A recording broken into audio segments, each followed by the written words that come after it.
Ramzan special হিসাবে আজ আমি ভাজা পোড়ার পরিবর্তে চাইনিজ ভেজিটেবল করব। তার জন্য কিছু মুরগির মাংস নিয়েছি, সাথে আদা রসুন বাটা, লবণ আর টেস্টিং সল্ট দিয়ে পর্যাপ্ত পানি দিয়ে সিদ্ধ করে নিব।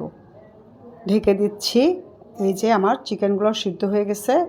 চিকেন স্টক থেকে চিকেনগুলো আলাদা করে নিচ্ছি, আর এটা এখন আমি ছোট ছোট করে ছিঁড়ে নিব।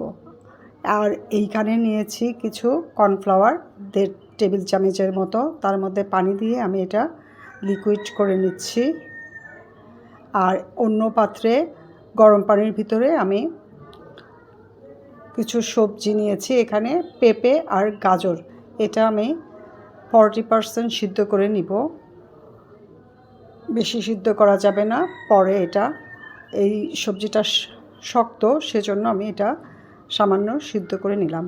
এখন পানির থেকে তুলে নিলাম। আরেকটা প্যানে আমি পরিমাণ মতো তেল দিয়ে, খুব বেশি না, সামান্য তেল দিয়ে এটার ভিতরে আমি রসুন কুচি এবং আদা কুচি দিয়ে একটু ভেজে নিব নরম হওয়া পর্যন্ত। তারপরে দিলাম 3টা কাঁচামরিচের কুচি। এখন এটা আমি ভেজে নিয়ে আগে থেকে সিদ্ধ করা মাংসগুলো ছোট করে কেটে নিয়েছি, সেগুলো ভেজে নিচ্ছি। দিলাম পরিমাণ মতো লবণ, এটা সিদ্ধের সময়ও লবণ দেওয়া হয়েছে, সেজন্য আন্দাজ মতো দিতে হবে। এরপরে দিলাম গোলমরিচের গুঁড়া 1 চা চামচ, আর দিয়েছি পেঁয়াজের কিউব করা ফালি। এভাবে দিলে পরে এটাও একটা সবজির মতো কাজ করবে।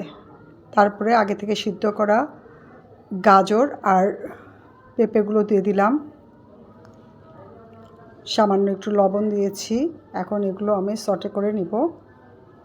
এরপরে আমি দিচ্ছি লাইট সয়া সস 1.5 টেবিল চামচ। এখানে ডার্ক সয়া সস দিলে সবজি কালার নষ্ট হয়ে যায়।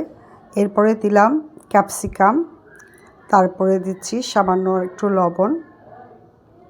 এখন এটা আবার ভেজে নিব, আর একটু সামান্য গরম মশলার গুঁড়া দিয়েছি।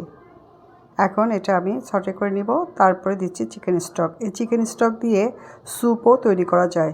শেষে দিচ্ছি 2টা কাঁচামরিচ, এটা ঝাল বের হবে না, জাস্ট ফ্লেভারের জন্য।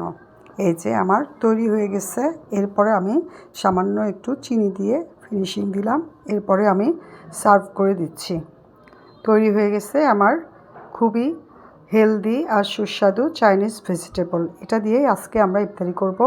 সাথে এখানে ফ্রাইড রাইস আর ফ্রাইড চিকেন আছে, কেক আছে, এই সব কিছু নিয়ে আজকে আমরা ইফতারি করব। সবাই ভালো থাকবেন। আমাদের জন্য